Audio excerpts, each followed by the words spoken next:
Alors, bonjour à tous, bonjour à toutes plutôt, j'ai l'impression d'ailleurs. Donc j'ai alors Émilie qui va s'en aller, Marie, Anastasia et International House. Alors je sais pas toi, comment tu t'appelles.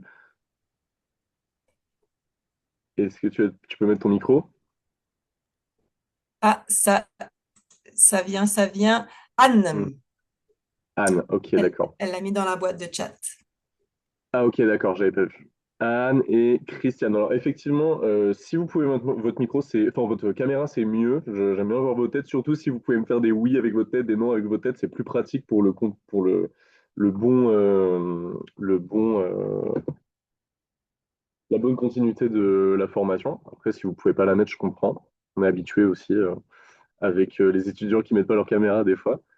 Alors du coup, je me présente pour ceux qui viennent d'arriver. Je m'appelle Alexandre Huard, mais tout le monde m'appelle Alex. C'est plutôt comme ça qu'on m'appelle. Je travaille à French Normandie et aujourd'hui, je vais vous proposer une petite formation plutôt pratico-pratique sur des activités à faire en classe avec des ados et surtout des activités pour commencer la classe. C'est pas tellement des activités obligatoires pour le début de classe parce que vous pouvez les faire à n'importe quel moment, mais c'est des activités qui, moi, marchent très bien et nous, à l'école, de manière générale, marchent très bien avec des ados et des adultes, bien sûr, mais elles marchent très bien avec des ados si ça vous inquiète de commencer votre classe avec des ados ou si vous connaissez pas les adolescents, etc. Euh, je vais vous parler un petit peu de notre programme. Je vais commencer avec un petit peu de contexte pour vous expliquer dans quelle situation, enfin, dans quel contexte je travaille plutôt, donc dans quelle situation moi j'applique ces, ces activités, mais c'est aussi pour vous dire que vous pouvez les appliquer dans n'importe quel contexte, hein. C'est pas forcément obligatoirement avec des ados, c'est pas forcément avec des ados qui se connaissent ou qui ne se connaissent pas, c'est pas forcément avec des gamins de 12 ans ou des adolescents de plutôt 18-19 ans. Euh, mais c'est pour vous donner un petit peu de contexte. Ensuite, je vous donnerai du coup les exemples d'activités concrètes. Et puis, comme j'ai l'impression qu'on n'est pas énormément, je pense qu'on va pouvoir pratiquer à la fin aussi en petits groupes les activités, mais je vais quand même essayer de vous faire pratiquer pendant la formation. Alors, on est parti pour un petit peu de contexte. Moi, du coup, je travaille à French in Normandie. On est une équipe d'une dizaine de profs avec des profs qui sont là tout le temps à l'année. On est six, je crois, à être tout le temps là. Et quelques profs un peu volants qui arrivent dans l'année, qui repartent, etc. On propose des stages de langue courts et longs pour des adultes, mais aussi pour des adolescents. Moi, pour cette formation, je vais vous parler des adolescents principalement, parce que bah, la ligne que je me suis donnée. Donc pour les adolescents, c'est plutôt des semaines, c'est-à-dire une semaine de classe avec 3 heures de cours le matin et l'après-midi, ils vont avoir des activités. C'est pas du tout toujours ça. Il y en a qui arrivent et qui ont 2 heures l'après-midi, il y en a qui viennent 2 semaines, bon, ou 3 jours, ou un jour, mais en moyenne, ça va être plutôt des adolescents qui vont venir sur une semaine avec toute leur classe de leur école.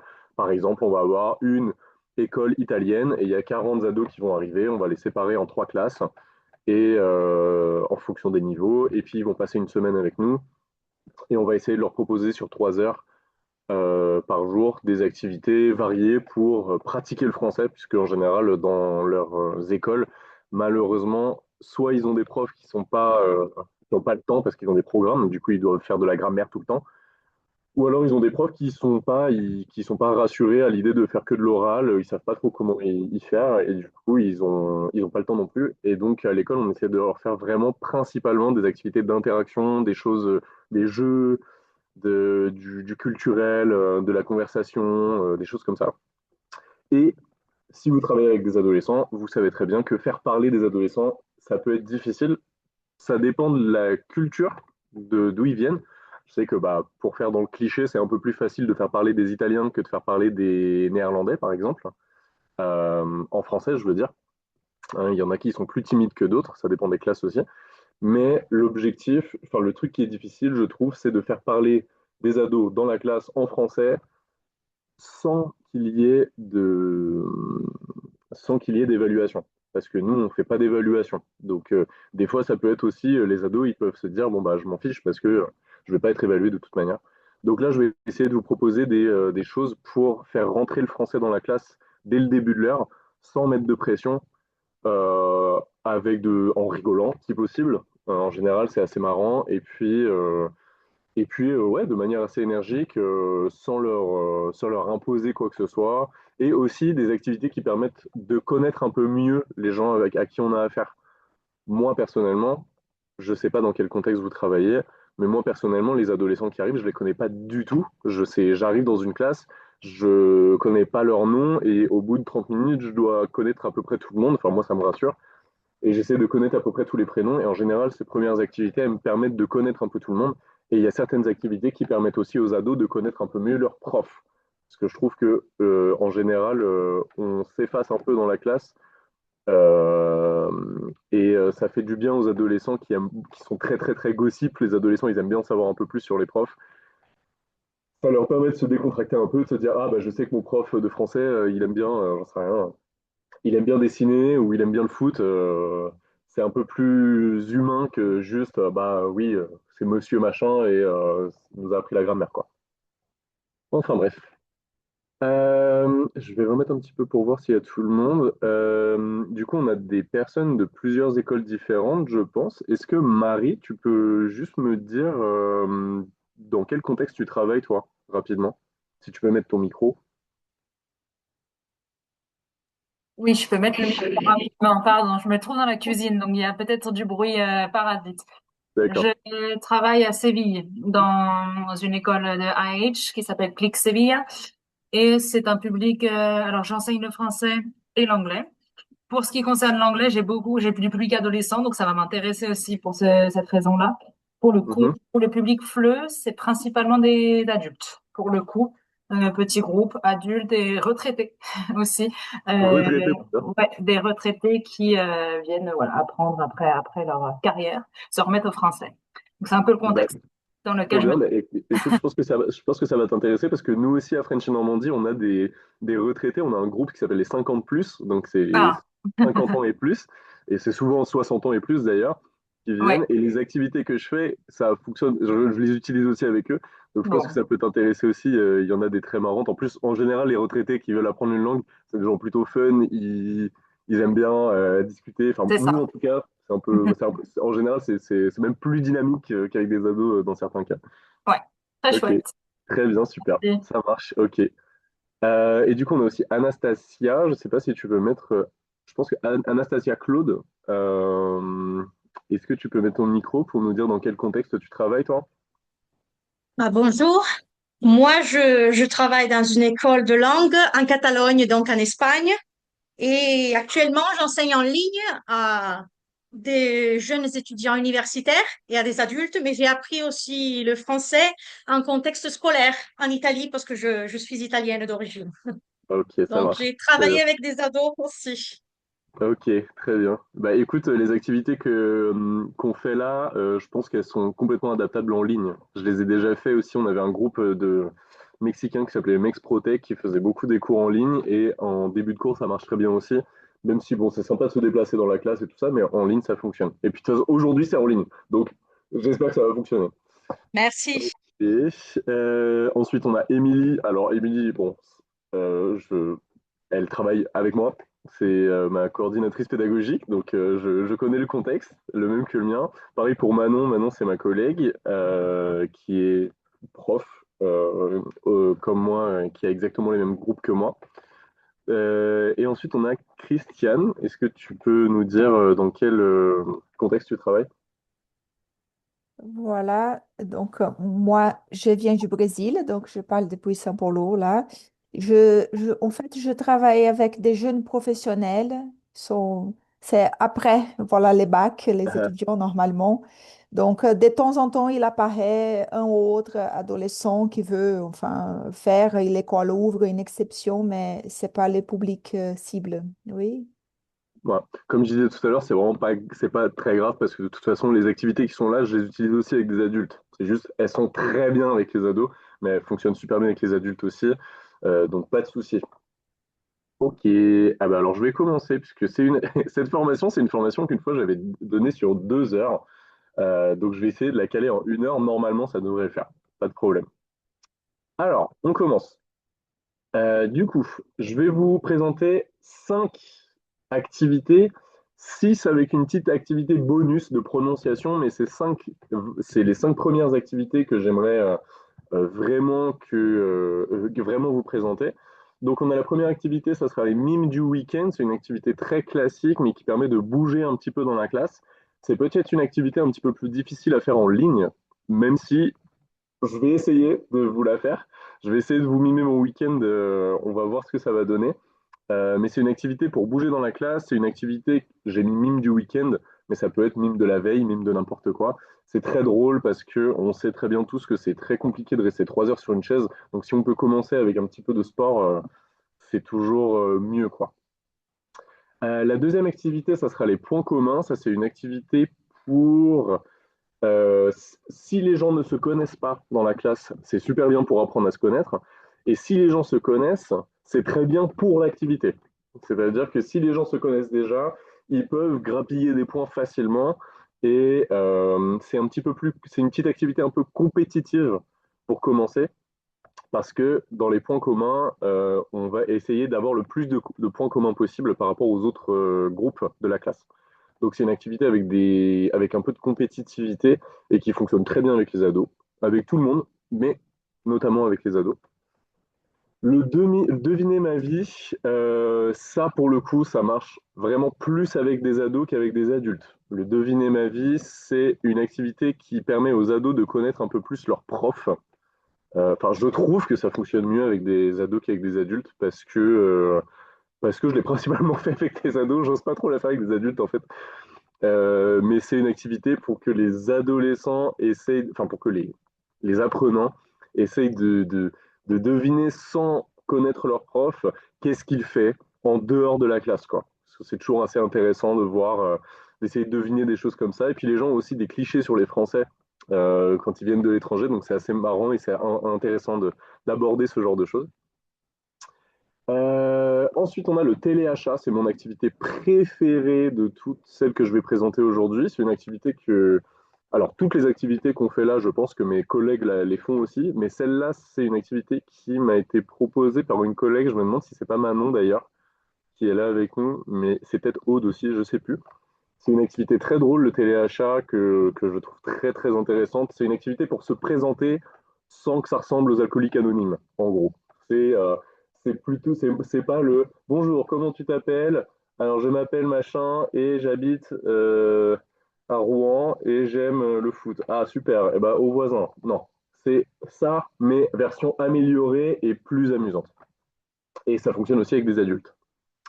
Et enfin, la cinquième, c'est le tu préfères. C'est quelque chose qui peut être bien pour commencer la classe la première fois, mais c'est quelque chose qui peut être bien. Alors, il y a quelqu'un qui est rentré dans la salle d'attente. Je, je fais admettre. Je sais pas Je si. viens, je viens de l'admettre, tout va bien. Ok, ça marche. Le tu préfères, du coup, c'est une activité qui, oui, ça peut fonctionner pour la première heure, mais elle peut fonctionner pour tous les jours. On peut même faire tous les jours de la semaine cette activité au début. Même si, bon, c'est peut-être un peu ennuyant, hein, effectivement, les adolescents, ils peuvent vite s'ennuyer de ça, mais c'est une activité qui est bien parce qu'on peut l'adapter à tous les thèmes. Je pense que vous connaissez le principe, mais c'est bien parce qu'on peut l'adapter à tous les thèmes en la préparant très facilement. C'est hyper facile à préparer un tu préfères. Donc, je vais vous parler un petit peu de ça. Et puis la dernière, c'est un petit peu un bonus, c'est une petite activité de prononciation, puisque j'ai l'impression qu'il y a beaucoup de profs qui sont hyper frileux à l'idée de faire de la prononciation en classe, et surtout commencer avec de la prononciation, alors là, c'est... Oh là là. Mais moi, je pense que c'est super bien de commencer avec de la prononciation. Donc, je vais vous en parler un petit peu. Est-ce que ça va? Oui? Ok. Alors, c'est parti. Hop. La première activité que je vais vous proposer, c'est le mime du week-end. Alors, comme je vous ai dit tout à l'heure, c'est pas du tout forcé que ça soit obligatoirement que du week-end, hein, bien sûr. Ça peut être les mimes de la veille, ça peut être les mimes de la semaine dernière, ça peut être les mimes des vacances, par exemple. Si vous avez un groupe que vous suivez toute l'année et qui a eu des petites vacances scolaires, ça peut être très marrant de faire des mimes des vacances. Une contrainte de cette activité, c'est qu'il ne faut pas que les personnes, les deux... Bon, je vous explique l'activité, je vous explique la contrainte. En gros, on met les apprenants en binôme, ok, et ils doivent mimer leur soirée à leur partenaire ou leur week-end, par exemple. Là, je l'ai appelé mime du week-end, on va faire sur le week-end. Ils doivent mimer leur week-end à leur partenaire, chacun leur tour. Ok, mimer, ça signifie aucun son. Ok, ça doit être silencieux. Alors, je vous rassure pour ceux qui ont peur du silence dans la classe, ça ne sera pas silencieux, hein, parce que globalement, le partenaire doit faire des hypothèses à l'oral. Ok, donc, je mets deux personnes, Paul et Clara, ensemble. Paul doit mimer son week-end à Clara, ok? Et Clara doit faire des hypothèses, doit essayer de dire, ah, ok, tu mimes ça, bah, je pense que tu es allé au restaurant. Avec qui? Avec tes amis, peut-être? Non, c'est pas ça. Avec ton frère? Ah oui, ton frère, d'accord, ok, etc., etc. Voir les gens s'égosiller dans la classe à essayer de comprendre ce qu'a fait leur partenaire la veille, c'est très drôle. Et aussi, ça fonctionne bien même avec des apprenants timides, parce qu'en fait, comme ils sont en binôme, tous en même temps, à faire tout le monde de travail, ils ne se regardent pas les uns les autres, ils sont concentrés sur leur partenaire. Et du coup, même si quelqu'un est un petit peu timide, il sera avec son partenaire, il sera tout seul dans son mime, personne ne va le regarder, il n'y a pas de problème. Honnêtement, j'ai jamais eu de souci de gens qui ne voulaient pas faire l'activité. Ok, il y a eu des soucis de tricherie, mais pas des soucis de timidité ou de choses comme ça. Et donc l'autre personne en français doit retracer le week-end de son partenaire. Ok. Et donc moi je trouve que le mieux pour commencer ça, c'est de donner l'exemple. Ok. Parce que c'est des fois comprendre des consignes comme ça, c'est pas facile pour les apprenants. Donc c'est toujours bien de donner un exemple. Ok. Donc comme je vous disais tout à l'heure, la seule contrainte ici, c'est qu'il faut faire attention à ce que les gens d'un même groupe n'aient pas passé la soirée ensemble. Ok, si il y a deux ados qui ont passé, ils sont en voyage scolaire et ils ont passé le week-end ensemble à Paris, ah bah, c'est pas très intéressant. Ne faites pas cette activité s'ils savent très bien ce que leur voisin a fait le week-end ou le soir précédent. Ça marche? Alors, je vais essayer de faire un truc avec ma caméra. Je vais essayer de revenir en arrière déjà aussi. Je vais essayer de faire un truc avec ma caméra parce que je pense que j'ai flouté mon arrière-plan et il faut pas que je floute mon arrière-plan pour ça. Mais ce que je vais vous proposer, c'est d'essayer de deviner mon week-end. OK? Alors, bonjour à tous. Aujourd'hui, on va commencer la classe avec l'activité des mimes du week-end. Alors, j'explique la consigne. Je ne vais pas vous la réexpliquer, je viens de vous l'expliquer, d'accord?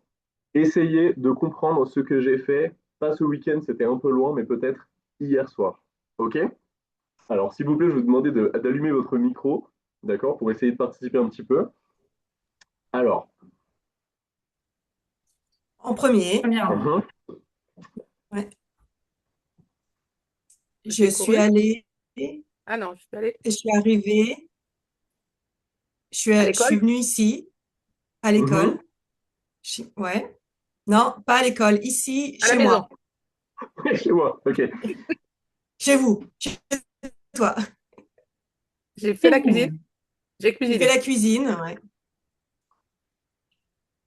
C'était chaud. J'ai mangé, ah, c'était épicé, ou c'était Ah, trop c'était chaud. épicé. D'accord. Épicé, oui, c'était épicé, très bien. C'était épicé. Mais c'était bon. Ah, mais c'était bon, hein. Ensuite, Après, Après ça, j'ai regardé la télé. j'ai regardé la télé, Non, j'ai regardé mon ordinateur. ordi, mon ordi, ouais. Et j'ai Plusieurs regarde parlé avec quelqu'un, une non? série, des épisodes, Une plusieurs série. épisodes. Ah ouais. D'accord. 3 épisodes d'une série. Trois épisodes de la même série. Et je me Et je suis suis allée me endormie. coucher. Ou je me suis endormie Exactement, devant très la bien. télé. Oui, c'est un peu ça. Exactement, exactement. J'ai regardé les Ouais, épisodes super. de la série A Night in the Seven Kingdoms, c'est un nouveau truc de Game of Thrones et je me suis endormi devant, mais c'était très bien. Oui, c'est ça. Ok. Donc vous voyez que c'est peut-être un peu, enfin, plus clair quand on propose directement aux apprenants, essayez de deviner mon week-end, essayez de deviner ce que j'ai fait hier soir. Ils comprennent où est-ce qu'on veut en venir et surtout, ils voient qu'on n'est pas timide nous-mêmes, qu'il n'y a rien il y a pas besoin d'être timide, c'est pas grave et que c'est très marrant. Donc, on les met ensemble, on les met en binôme, et on leur dit, ben voilà, vous avez 5 minutes, ça dépend un peu de vous, du temps que vous voulez consacrer à cette activité. Vous avez 5 minutes pour faire votre week-end à votre voisin, et inversement. OK? La fin de cette activité, comment je le fais en général, après ça, c'est chacun fait ce qu'il veut, mais moi, ce que j'aime bien faire, c'est en fonction de la taille de la classe aussi, peut-être pas forcément demander à chaque personne après en groupe classe de dire ce qu'a fait son voisin, mais prendre deux, trois personnes en disant, ah bah toi, par exemple, toi Philippe, qu'est-ce qu'a fait machin ce week-end, ok? C'est aussi l'occasion peut-être d'apprendre les prénoms des apprenants, d'accord? Qu'est-ce qu'il a fait hier soir? Et ben, il explique deux, trois minutes, ok, qu'est-ce qu'il a fait hier soir? C'est l'occasion de discuter en groupe classe, etc. En plus, moi personnellement, quand je leur fais faire ça, je regarde ce qu'ils font et je m'immisce un peu dans les groupes, donc j'entends, je vois ce qu'ils ont fait, etc. Puis c'est l'occasion de faire des liens entre les gens. Ah, bah il y a Machine aussi qui est allé au restaurant hier soir, très bien. C'est très cool pour commencer la classe.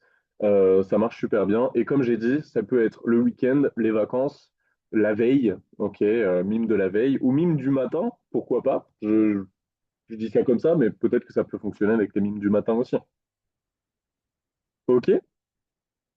Est-ce que quelqu'un a une petite question à poser là-dessus ou on passe à la prochaine? Moi, j'avais une suggestion à faire. Ouais. Pour un nouveau groupe, je fais une activité brise-glace que peut-être vous connaissez déjà. C'est un peu dans le même genre, mais c'est se présenter. Donc, chacun doit se présenter, mais en mimant à son voisin. Donc, sa famille, alors ça peut être le pays, son pays, sa famille, ses activités, sa profession, ses activités de loisirs. Et c'est très drôle. On le fait, enfin, je le fais souvent avec les adultes parce qu'ils arrivent, ça arrive Mm. qu'ils arrivent tous en même Ouais. temps. Ils se connaissent pas. Et c'est très amusant parce que même de les regarder, il y en a un, il fait. Et l'autre, il fait. Ils comprennent et nous, des fois, on comprend rien du tout. Et voilà, donc c'est le même système.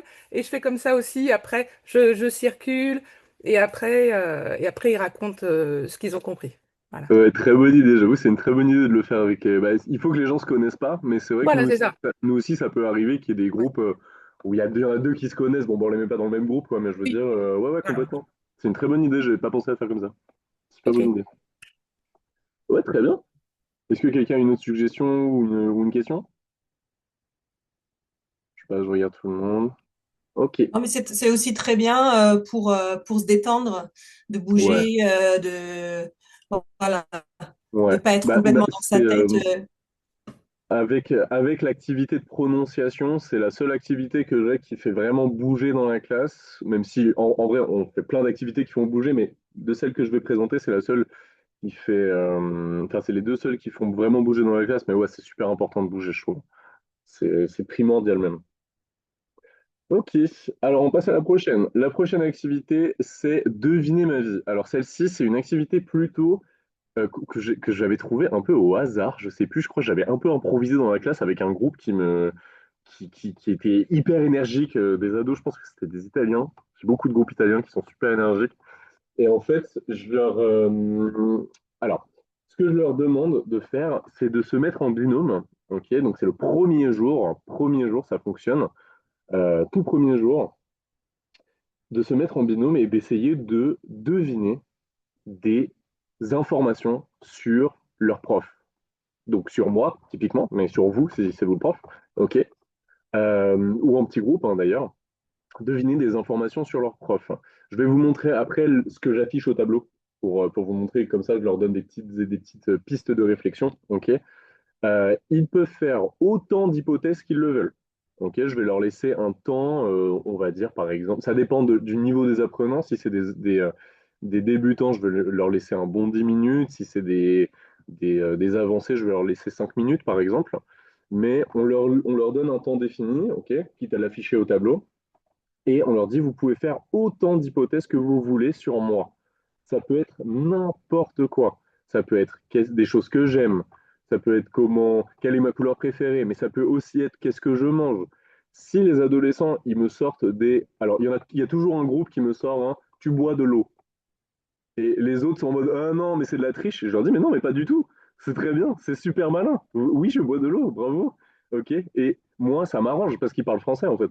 Je m'en fiche que ça soit. Ils ont gagné dans leur tête. Moi, j'ai gagné aussi parce que bah ils ont parlé français et les autres s'énervent un peu. C'est marrant, ça fait de la compétition. J'ai pas de problème avec ça. Plus les hypothèses sont précises, plus c'est extraordinaire quand je leur dis qu'ils avaient raison. Il y en a des fois qui me sortent, bah, t'as une sœur, un chat enfin, ils me sortent des trucs très précis. Tu adores les lentilles, par exemple. C'est vrai que j'aime bien les lentilles. Tu adores les lentilles. Je suis là, mais attends, mais comment tu. Pardon, mais comment tu sais que tu jamais les lentilles? C'est très bizarre. C'est très drôle. Euh, donc cette activité, elle permet vraiment aux ados de connaître un peu mieux leurs profs. Et je trouve que c'est super important. Plus ça va, plus surtout avec des ados, parce que les adultes, c'est facile, on peut leur parler à l'extérieur de la classe, ils sont pas timides, on peut même aller boire un verre ou quoi avec des gens avec qui on s'entend très bien. Mais les ados, on fait pas de choses. Et quand c'est la fin de la classe, ils se réunissent ensemble. Et puis, ils vont pas venir nous taper la discute. Enfin, ça dépend, hein, encore une fois. Il y a toujours des Italiens super extravertis, mais en général, non. Et ça permet vraiment qu'ils connaissent un peu mieux leurs profs. Ils vont pas venir me poser des questions après pour savoir c'est qui mon joueur de foot préféré parce qu'ils ont bien compris que j'aimais pas le foot. Enfin, voilà, il y a vraiment un truc un peu plus de proximité malgré que ce soit le premier jour. Ce que je leur montre, c'est ça. Je leur mets ça au tableau. C'est un truc que j'ai fait sur Canva, c'est très simple. Et aussi, je leur mets ça pour que tout le monde puisse participer, même les plus débutants. C'est-à-dire que s'il y a des gens qui savent rien trop parler en français, qui galèrent un petit peu, ben c'est pas très grave parce que je mange quoi? Bon, bah, je veux dire, tu manges baguette. Moi, c'est très bien. Ça me va parfaitement. Je vais pas commencer à les corriger de malade sur leur manière de parler. Si juste ils ont pris ce que je leur ai affiché, j'aime quoi, je mange quoi, ma famille, j'ai quel âge, je fais quoi comme activité, s'ils me sortent des trucs avec des phrases pas très bien construites, ça n'est pas un problème pour moi. Je suis pas là pour. Enfin, c'est la première activité, quoi. Et c'est juste pour avoir du fun, en fait. Donc, je vais pas aller faire des grosses corrections là-dessus. Comment je corrige cette activité? Donc je leur laisse 5 minutes, 10 minutes pour écrire s'ils veulent toutes les hypothèses qu'ils veulent, pour tricher entre eux et tout, c'est pas mon problème. Et ensuite, je leur dis, bon, bah là, c'est parti. Alors, vous deux, comment vous vous appelez? Machin, machin. Donc, j'essaie de retenir les prénoms déjà. Et dans mon dos, je compte les points. Ok, je compte un point par réponse, par information correcte. D'accord? Je compte les points. Et à la fin, je leur dis juste, ok, bah vous avez 5 points. Je compte dans mon dos pour que les autres ne voient pas quelles informations sont correctes à quel moment. Je pense que vous avez compris le système pour que tout le monde me dise celles qui pensent vraiment, quoi. Je leur dis, ah bah bravo, vous avez 7 informations qui sont correctes, excellent. Ok, groupe suivant. On fait comme ça, et puis à la fin, on voit qui a eu raison. Ok. Et puis peut-être que s'il y a des choses qui seront vraiment ressorties, je dis, bah oui, effectivement, bravo, j'ai eu une sœur, quoi. Bravo, super, t'as bien trouvé. Mais par contre, désolé, non, non, je ne conduis pas de voiture, par exemple. Non, c'est faux. Des choses comme ça. Ça permet de se débloquer un petit peu, de voir aussi que moi, je suis pas là je suis là pour passer une bonne semaine avec eux, à essayer de pratiquer un peu de français, et pas, on n'est pas là pour faire directement des évaluations de grammaire. Enfin, bon. Cette activité, on va peut-être pas la tester maintenant, ça sera peut-être plus intéressant si on a le temps à la fin, si on a le temps, de la tester, en petite classe, en petit groupe classe, enfin en petit binôme, parce que c'est bien de faire des hypothèses à deux. En fait, c'est bien d'imaginer la vie du prof à deux. Donc on fera ça après. Est-ce que quelqu'un a une question ou une remarque sur cette activité? Alors, si je peux me permettre, j'ai encore une idée. Ok. Moi, je fais partie des profs 60 plus, là. Donc, j'ai pas mal d'expérience. Euh, En fait, ça, c'est super, hein. Ce que tu as proposé, c'est vraiment très, très bien. J'ai une activité que vous faites peut-être déjà aussi. C'est en fait proposer, chaque personne propose 3 phrases avec, par rapport à sa vie, son expérience. Ouais. Voilà, dans les 3 phrases, il y en a une qui est fausse. Et il Ouais, faut ouais. trouver. Et ça, c'est intéressant parce que on peut poser des questions. Est-ce que, je sais pas, je raconte n'importe quoi. Voilà, j'ai tué un serpent en Amazonie, Hmm. etc., etc. Et puis ils vont poser. Alors, attends, t'es allé en Amazonie quand? Et tu dormais où et pourquoi il y avait un serpent, etc. Et ça marche super bien, aussi bien Ouais, avec les ados qu'avec les adultes. ouais, c'est clair. Bah, c'est marrant parce que j'ai hésité à la mettre dans la formation. Mais D'accord. c'est ouais, ouais, complètement. C'est très marrant à faire. Puis Mhm. surtout, et ça aussi d'ailleurs, ça permet de connaître un peu plus le prof parce qu'en général, on donne un exemple avec nous-mêmes. On met un exemple, son propre exemple devant, et puis alors essayez de débattre un peu, essayez de trouver laquelle est fausse et tout. Ouais, ça marche bien. Et puis en La plus, seule chose, c'est que... Oui, pardon. non, j'allais juste dire, ça se décline à tous les niveaux en plus. Bah, en fait, cette activité-là, celle que tu proposes, c'est bien parce qu'on peut la faire vraiment à tous les niveaux. L'activité dont je parle, il faut quand même qu'ils aient un certain niveau, quoi, pour pouvoir poser les questions, etc.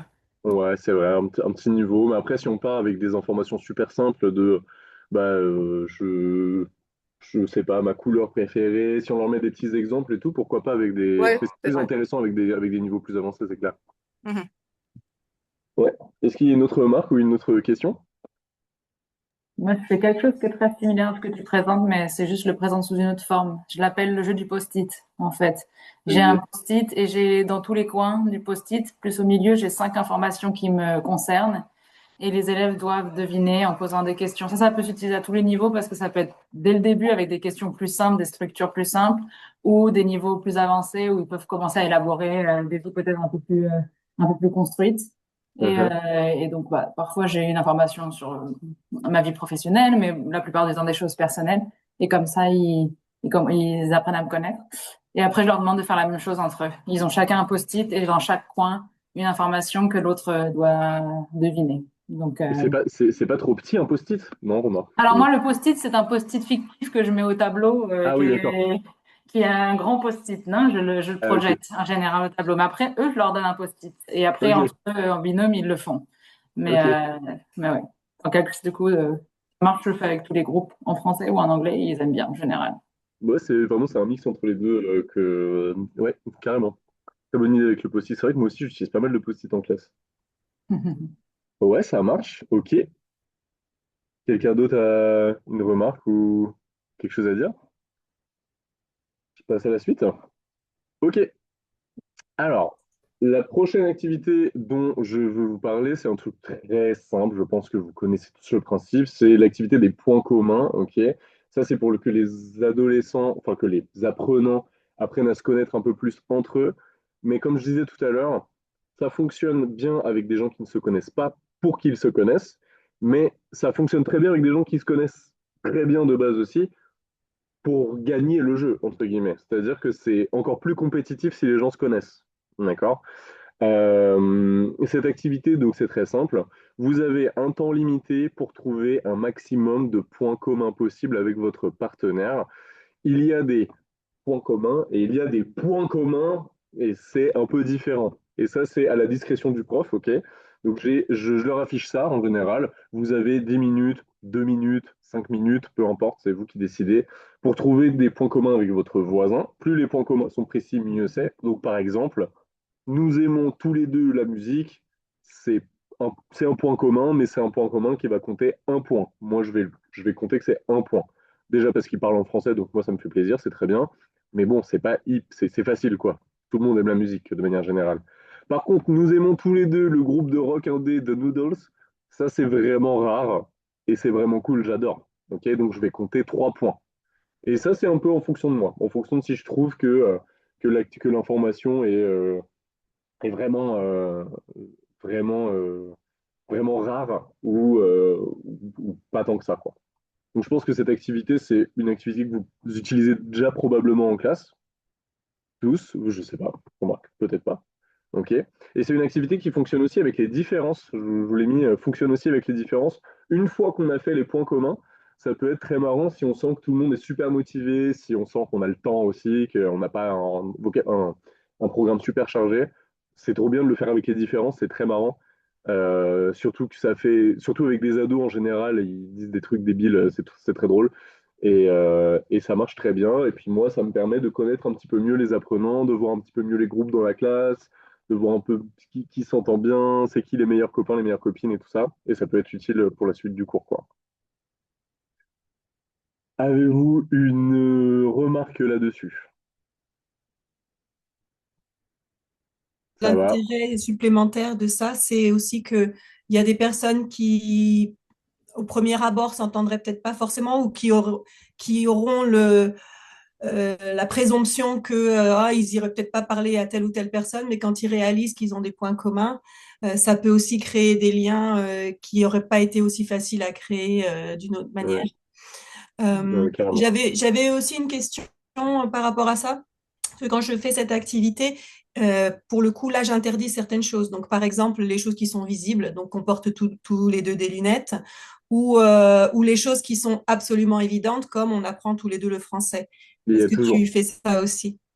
Bah, ça dépend un peu. À la base, je l'avais noté sur mon. Alors, c'est pas qu'à la base, je l'avais noté, c'est qu'il y a quelques jours, j'ai essayé de réutiliser un cours que j'avais déjà fait l'année dernière ou l'année d'avant, et j'ai retrouvé un template un peu comme ça que j'avais avant, et dessus, il y avait trois trucs interdits un peu dans le même style. Et ça dépend.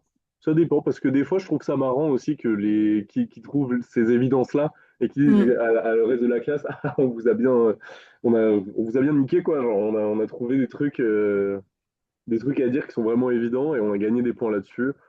Je sais pas, ça dépend. En fait, si les gens sont pas motivés et vont faire le minimum Mm. syndical, je leur interdis des phrases. Si les gens sont super motivés et qu'ils ont trop envie de rigoler et tout ça, bah, je m'en fiche un peu parce que je sais que de toute façon, ils vont essayer de s'investir quand même. Donc, mais ouais, c'est vrai que moi aussi, je faisais ça. Ouais, avec les trucs de couleur de cheveux, etc. Couleur de peau, couleur de cheveux. On apprend le français tous les deux. Et, euh, et dans certains cas, la nationalité, s'ils sont tous de la même nationalité, c'est un peu. Bon. Moi, j'ai une question. Euh, Ouais. Alex, est-ce que tu mélanges les personnes dans la classe? Parce que quand c'est des ados et qui sont en groupe, qui sont dans la même classe, en général, les copains se mettent les uns à côté des autres. Est-ce que tu Ouais. mélanges ou non? Quand je suis avec des adultes, j'aime bien mélanger les gens, surtout quand c'est le même. Parce que nous, on a des groupes classes qui restent et il y a des gens qui partent, qui Ouais. reviennent, etc. Donc ça, j'aime bien mélanger parce que même eux, je pense que ça leur fait plaisir de travailler avec quelqu'un d'autre. Mais les ados, en général, je les mélange pas, moi. Je sais pas D'accord. pourquoi, mais ça me met un peu mal à l'aise parce que je Mm. connais pas du tout la dynamique de la classe. Ouais, Je d'accord. sais pas s'il y a quelqu'un qui est harcelé, par exemple, dans la classe ou Ouais. quelqu'un qui est Ouais. très timide et tout. J'ose pas trop, des fois. Peut-être le deuxième, troisième jour, quand j'ai bien compris comment ça se passe, mais premier jour, j'hésite, enfin, je le fais pas en général, moi. D'accord, d'accord. Je suis d'accord avec toi. Mais Mhm. on sait pas trop, des fois, il y a des gens qui. Des anciens couples, des trucs comme ça, je veux pas me mettre dans. J'ai pas envie de me Oui, ça mettre fait bazar, ouais, c'est pas une bonne idée. dans une sauce pour rien, de les mettre mal à D'accord. l'aise. Je suis d'accord. Ok. Le temps passe, je vais essayer de passer à la prochaine activité, puisque celle-là me paraît assez évidente. Et puis en plus, on arrive à mon activité préférée, le téléachat. C'est mon activité préférée, donc qui m'a été glissée il y a un an ou deux par ma collègue Aude, je crois, ou peut-être Manon. C'est très drôle. Ça part une vidéo d'ailleurs que vous pouvez montrer dans la classe. Alors je vous explique rapidement. Oh non, vous savez quoi, je vais vous montrer la vidéo en premier. Je vous montre un petit extrait. Et le Est-ce que vous connaissez Panayotis produit Pasco? suivant, le voici. Ouais, vous connaissez. Alors certains non, donc Panayotis Pasco,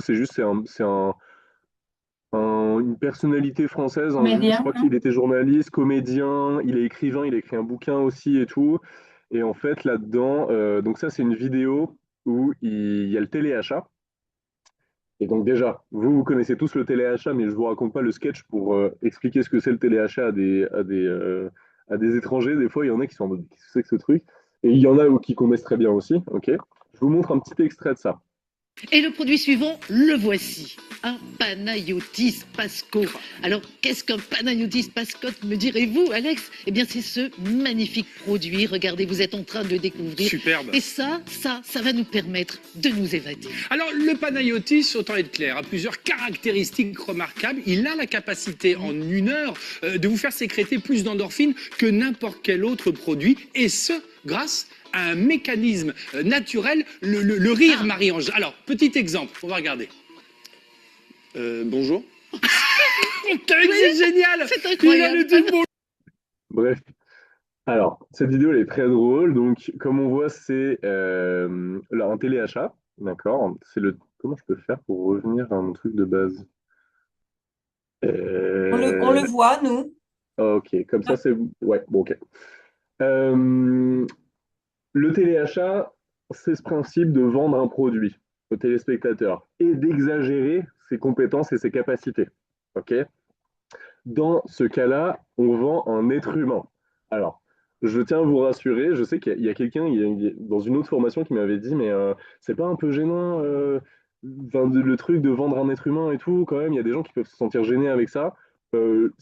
Quand on m'a dit ça, c'est la première fois que j'ai réalisé ce truc-là. Je me suis dit, oui, c'est vrai qu'il y a eu de la vente d'esclaves dans l'histoire humaine, mais c'est pas du tout la même chose. Vraiment, on est à des années-lumière de ça, c'est pas du tout ça. Là, on vend les capacités de quelqu'un qui est consentant à se vendre et qui veut qu'on l'achète, ok?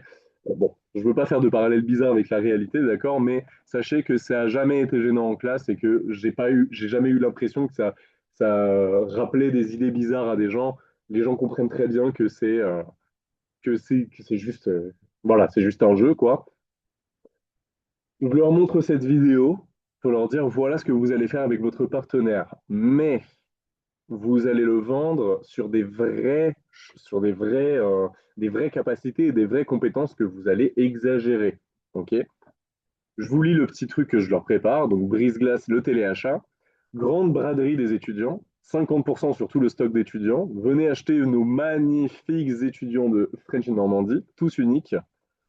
Votre objectif est de vendre votre partenaire à la classe. Posez-lui des questions sur ses compétences, sur ses qualités, sur ses capacités, tout ce qui fait de lui un être unique, ouais, puis à l'oral, convainquez la classe de l'acheter.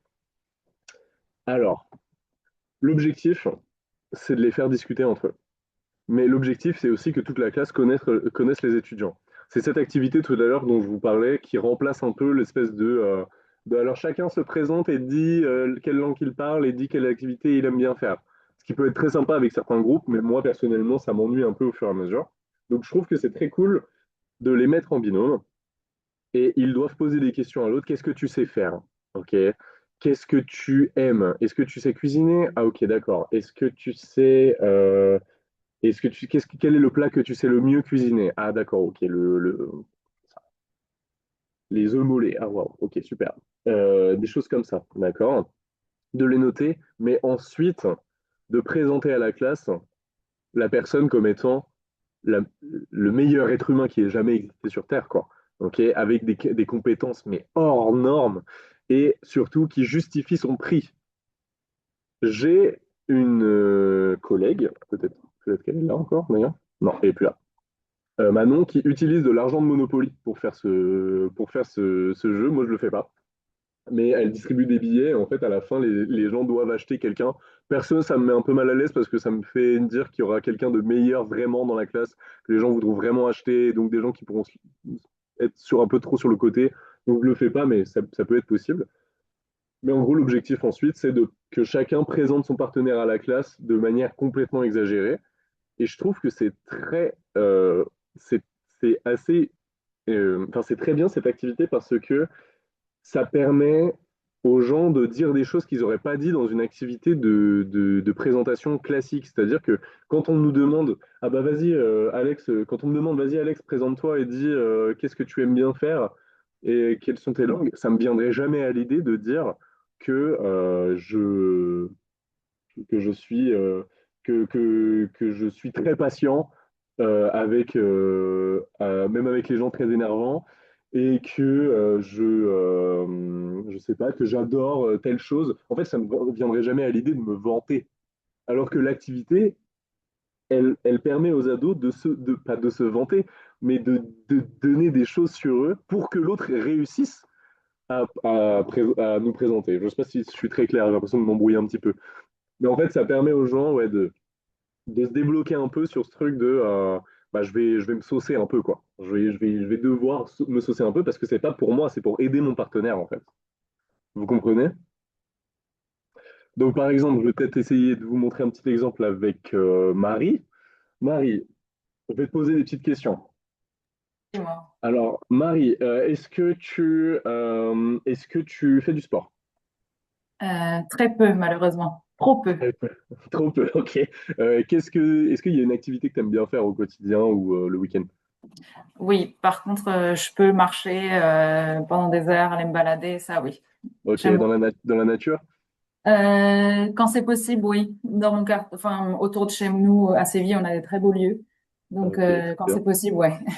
Ok, très cool. Est-ce que t'as un petit talent, t'as un petit talent caché que, Ah, qui te différencie des autres? c'est pas la première fois qu'on me pose la question et à chaque fois je ne sais pas trop quoi répondre. Parce que je joue pas d'instrument de musique. Donc, qu'est-ce que je fais? Bon, si, j'ai dansé quand j'étais plus jeune.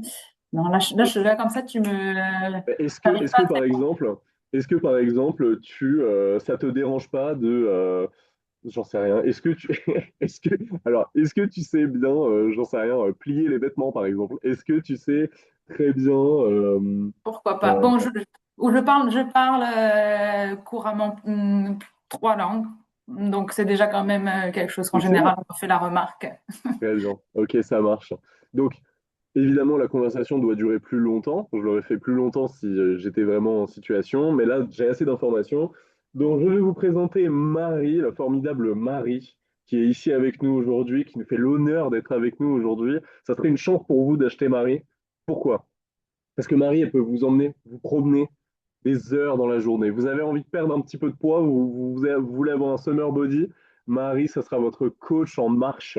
Ok, elle peut vous emmener à Séville, vous faire découvrir tous les plus beaux coins de Séville. Elle les connaît par cœur elle a fait tout le tour plusieurs fois à pied, Marie. Et de plus, si vous rencontrez des problèmes sur la route, elle pourra toujours demander à n'importe qui son chemin parce qu'elle est multilingue. Elle sait parler, mais je ne sais pas, presque toutes les langues du monde, en tout cas au moins trois langues au moins, couramment, et beaucoup plus, mais j'ai pas osé lui poser la question. Et je vends Marie pour 3 millions d'euros. 3 millions d'euros, c'est rien au vu de toutes ses capacités. Est-ce que vous comprenez? Ah ouais, c'est Clairement. génial. Ouais, mais est-ce que tu fais une démonstration parce que toi, tu l'as fait vraiment de manière experte. Tu fais une Ouais. démonstration aux étudiants de la manière C'est dont tu vas le faire. typiquement la démonstration que j'aurais fait. Je prends quelqu'un dans la classe, D'accord, très bien. si possible la personne qui a l'air un peu pas trop timide, ok, Ouais. et je lui dis, je fais exactement ça. Je pose deux questions ou une seule question, même, t'es sportif, oui, tu joues, ah ok, d'accord, et hop, ah bah c'est machin, il est capitaine de son équipe de foot, il pourra vous entraîner, il est très fort et il peut gagner plusieurs championnats, donc vous gagnerez beau, c'est un très bon investissement. Bon voilà, et tout le monde comprend très bien, ok. J'ai jamais eu de problème de mécompréhension là-dessus. Le seul problème que je pourrais avoir, qui est déjà arrivé, surtout au début, c'était des gens qui faisaient une présentation très classique. C'est-à-dire qu'ils vont, ah bah, elle s'appelle machin, elle aime ça, et elle parle telle langue. Ok? Donc, bien insister au début sur le côté exagéré, ok? Vraiment en faire trop, d'accord? J'ai dit, elle parle toutes les langues du monde, elle a marché, elle connaît tous les coins de ses vies, ok? Vraiment insister là-dessus parce que des fois, ça peut être ça qui pêche un peu, surtout avec des ados qui peuvent être un peu timides. Par contre, des 50 plus, des retraités, ça marche super bien, c'est très très drôle. En général, ils ont beaucoup d'imagination. Je vais avancer un petit peu parce que, punaise, il me reste que 10 minutes en fait. Donc, je continue. Donc voilà, donc ça c'est l'explication de ce que je viens de vous dire, hein. En binôme, poser les questions à son voisin, sa voisine pour lui trouver des qualités, des compétences. Présenter son ou sa partenaire à la classe sous son meilleur jour en exagérant ses compétences. Le but est de la vendre. Ok? Et ça permet de se présenter sans s'ennuyer. On continue. Le tu préfères. Alors, le tu préfères, je pense que vous connaissez un peu tous le principe, puisqu'il y en a plein. Il y a même des vidéos sur YouTube avec des tu préfères qui défilent comme ça et tout le monde doit voter dans la classe. Mais moi, ce que je vais vous proposer, c'est d'en créer soi-même très facilement. Alors, moi, j'en ai créé énormément avec ChatGPT. J'essaie de moins utiliser l'IA maintenant. Mais bon, c'est quand même très pratique si vous arrivez, il vous reste 5 minutes pour préparer votre cours, ils arrivent dans 5 minutes, les étudiants. Vous allez sur votre intelligence artificielle préférée. Moi, personnellement, je vais sur ChatGPT. Et en fait, moi, j'ai une conversation avec ChatGPT sur lequel c'est que ça, qui s'appelle Tu préfères tableau récap. OK? Et dessus, à chaque fois, je lui donne juste fais-en un à destination de profs de FLE qui parlent de leur travail. Et boum, il me sort un tableau de Tu préfères. Et les étudiants doivent voter pour l'option 1 ou l'option 2 en binôme. OK? Est-ce que tout le monde comprend bien le principe du tu préfères? Parce que je ne l'explique pas, mais oui, je pense que tout le monde a compris. Donc, ils doivent choisir entre les deux options. C'est trop bien de le faire avec l'IA. Je sais qu'il y a beaucoup de gens qui sont contre ça, moi aussi, dans certains points, parce que ça pollue énormément de l'utiliser, etc. Mais s'il y a bien une chose sur laquelle vous pouvez l'utiliser, c'est celui-là pour le coup. C'est ce côté, je lui donne un thème, il me sort ça. OK? Fais-moi un tableau de dilemme tu préfères en 2 colonnes et 5 propositions pour les ados à deux sur le thème des vacances, et bim. Juste avant, fais un tu préfères sur la santé. Boum. Bon, il m'a sorti un B2 parce que c'était des B2 avant, mais bim, il me sort ça directement. Je peux copier le tableau, le mettre dans mon cours. C'est hyper facile à faire parce qu'il sait ce que je veux. Dès le début, je vais faire une longue conversation en lui demandant exactement ça, ça, ça, et maintenant, je lui lance juste le thème, peut-être le niveau des apprenants, et hop, c'est super simple. OK? Comment je corrige ça? C'est-à-dire, je leur laisse du coup, bon, on va dire 5 minutes pour essayer de discuter, pour choisir une option. Je leur dis bien qu'ils sont obligés de choisir, qu'ils ne peuvent pas passer en disant juste, oh bah, peu importe l'option, ou oh les deux j'aime bien. Non, ils sont obligés de choisir. Ça crée du débat, ils sont obligés d'en choisir une. OK? Et ensuite, comment je fais pour corriger? Ce que j'aime bien faire, c'est quand tout le monde a fini, dire OK, très bien. Bon, bah, alors maintenant, par exemple, sur celui-là, pour les vacances, euh, partir en vacances à la mer ou à la montagne? Bah, tenez, on va le faire avec vous. Partir en vacances à la mer ou à la montagne? Levez la main si vous préférez partir en vacances à la montagne. Moi aussi, je préfère, je pense. Alors, on a Marie et Christiane et Anastasia Claude, je ne sais pas. Alors, j'ai Marie qui est en minorité. Donc, elle est avec moi, mais elle est en minorité. Et du coup, je demande à la minorité de se justifier. Ah, Donc, bon, Marie, dans mon cas, c'est parce que je vis déjà à la mer. Donc, enfin, je ok, connais déjà la mer et c'est la montagne pour moi, c'est quelque chose un peu plus impressionnant où j'aime aller quand j'ai l'occasion, que ok, je ne côtoie pas beaucoup. ouais, c'est ça, ça change un peu plus, c'est un peu plus exotique, et puis c'est impressionnant. Très bien. Et une petite justification très simple comme ça, en une phrase ou deux, c'est exactement ce que je veux. Je passe à la deuxième. Levez la main si vous préférez voyager avec vos amis, etc., etc., etc. Ok? Ça fait des bonnes petites conversations. Et puis c'est très drôle quand il y a vraiment quelqu'un qui est tout seul dans son monde, qui a toute la classe contre lui, on lui demande de justifier. Et puis bah, ça marche très bien. Ça fait des petits débats, c'est très cool. Et en plus, ça marche très bien avec tout type de public. Bon, excepté des alphabétisations, bien sûr. Même si je pense qu'il y a moyen de faire quelque chose. Mais avec des A1, A2 confirmés, déjà, ça marche super bien. Ok, je pense que je peux passer à la suite. Je pense que c'est clair. Et puis en plus, vraiment, le temps passe super vite. Le petit bonus, c'est mon activité de prononciation avec des paires minimales pour commencer la classe. Donc, si vous avez fait un master FLE ou une licence FLE, vous vous souvenez des paires minimales. Donc, c'est des mots qui ont une seule lettre. Enfin, c'est les graphèmes. Mais bon, c'est des mots qui ont un seul son qui change. Et donc, ça change le sens. Ok. Je vous ai mis un exemple ici, par exemple, to, tout, mo, mou, do, dou, etc. Ok. Donc, il y a la différence entre le O et le OU, d'accord?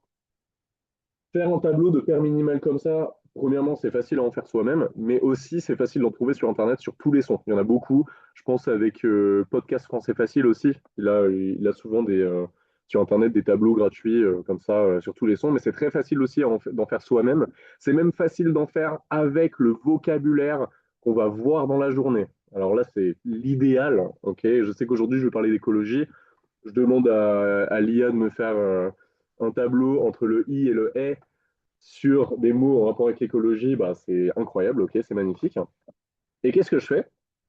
Donc, on fait une lecture du tableau, on essaie de s'entraîner un peu à l'oral à le faire, à faire la différence entre le U et le OU, en fonction des difficultés des gens de la classe aussi. Et ensuite, je demande aux apprenants de se mettre en file indienne devant le tableau. Ok, donc vraiment de se mettre tous devant le tableau comme ça, d'accord, en file indienne, ok, avec un devant et un tout derrière, évidemment, d'accord. Et moi, je me mets un petit peu à l'écart et je prononce un mot. Par exemple, je les vois tous en file indienne devant le tableau et je leur dis, ok, chaud. Et ils doivent se mettre du côté du tableau qu'ils pensent être le plus logique par rapport à la prononciation, d'accord? C'est très drôle, ça fait bouger un peu plus, donc c'est celle-là la deuxième activité qui fait bouger un peu plus dans la classe. Ça fait bouger, c'est amusant, c'est très amusant en général. Et puis ça fait bosser la prononciation parce qu'après on peut mettre un ado, enfin on peut mettre un apprenant à notre place. C'est-à-dire dire, en voir un où on sait qu'il a une prononciation pas trop dégueu, on lui dit ah bah tu viens à ma place et vas-y prononce un mot. Et puis là c'est hilarant. C'est pas hyper grave si la personne prononce un peu mal et que tout le monde se met du mauvais côté. C'est juste marrant de jouer un peu avec la prononciation, de se rendre compte que c'est important aussi, parce qu'il y a une grosse différence de grosses différences entre beau et bout, par exemple. Tu es beau, c'est pas terrible, alors que tu es beau, c'est sympa. Et voilà. J'avais aussi dans le même, la dernière fois que j'ai fait cette formation, il y a une personne qui a donné une idée aussi, c'est de mettre les deux sons sur deux post-it différents, hein, d'écrire le OU sur un post-it et d'écrire le O sur un autre post-it et de les coller sur le sol et de se mettre tous ensemble en rond autour de ces post-it, prononcer un mot et tout le monde doit sauter sur ce post-it en même temps. Attention, si vous avez peur de blesser les gens, ne faites pas ça parce que ça peut faire des carambolages dans la classe. Et je sais qu'il y a des écoles qui sont très strictes par rapport à ce genre de choses, donc il faut faire attention. Mais oui, ça peut être très drôle de faire ça de manière un peu de la prononciation dynamique dans la classe où on se lève, où on court partout, c'est très amusant. Je pense que ça va être l'heure. Je vois surtout qu'il y a 11 messages dans la conversation que je n'avais pas vus. Je peux pas trop les voir. The Noodles, très bon point. Ah, ok, il y a plein de messages en fait. Désolé, j'avais pas vu, j'avais pas accès aux messages dans la conversation. Il faut éviter de tomber sur des traits physiques ou d'ethnie ou d'origine, mais si la consigne est bien passée, de rester sur les qualités et talents, ça peut marcher. Oui, complètement. Sur l'activité donc c'est Christiane qui dit que sur l'activité du téléachat, il faut faire attention à pas faire sur des trucs de ethnique, d'origine, des traits physiques. Personnellement, c'est jamais arrivé, excepté des compliments. Enfin, je veux dire, si quelqu'un dit elle a les plus beaux cheveux de l'école, en général, c'est pas. Voilà, j'ai jamais eu de moquerie, j'ai jamais eu dans la classe de gens qui disaient ah bah il est très sportif alors que la personne est grosse, par exemple, ou des choses comme ça. J'ai jamais eu de choses qui posaient problème, personnellement. Faites attention quand même, hein, effectivement, il faut toujours faire gaffe, surtout avec des ados, mais j'ai jamais eu de soucis en 3 ans avec des ados. Et ouais, bon, les autres messages, c'était d'autres choses. C'était sur d'autres sujets. Ok, bah, je pense que du coup, j'arrive à la fin pile poil. Il est 14h29. Je suis désolé, je peux pas vous faire. J'aurais bien aimé vous faire pratiquer ensemble en petit groupe et tout, mais c'était un peu serré. J'ai condensé plein d'activités ensemble. Donc voilà. Est-ce que vous avez peut-être une petite question ou une petite remarque avant de finir? J'ai deux petites choses. La première chose, c'est que j'ai vraiment envie de savoir maintenant, de deviner ta vie. Euh, parce que ça a l'air d'être une activité super amusante. Ouais, Mais l'autre chose, c'est que pour la prononciation, avec les paires minimales, comme c'est difficile quelquefois de l'adapter en ligne, un truc qui est assez facile à faire, c'est au lieu de leur demander de se mettre en file indienne, c'est de tendre le bras droit ou le bras gauche ouais, en fonction de où est le son ouais, sur ton écran. ouais, complètement. Ouais, ouais, c'est vrai qu'en Voilà, ligne, moi, c'était juste une petite adaptation en ligne. c'est une très bonne idée. Moi, je fais aussi. Les post-it en ligne, c'est très pratique aussi.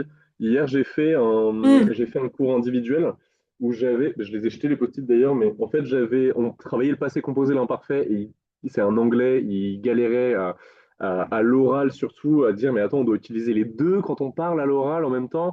Je leur ai dit, bah écoute, je vais t'expliquer ma soirée d'hier soir, et j'ai sorti un post-it PC et un post-it I, ok? Post-it passé composé, un post-it imparfait. Je lui disais, je vais t'expliquer ma soirée. Et quand je lève cette main-là, ça veut dire que j'utilise du passé composé et l'autre de l'imparfait. Et comme ça, je lui disais, bah écoute, hier soir, j'ai bien mangé, j'ai bien cuisiné, c'était délicieux. Et je suis arrivé à 16h chez moi, j'étais fatigué, ok? Et c'est hyper utile ce côté avec les mains comme ça, ouais. Ah, génial, merci pour cette idée supplémentaire.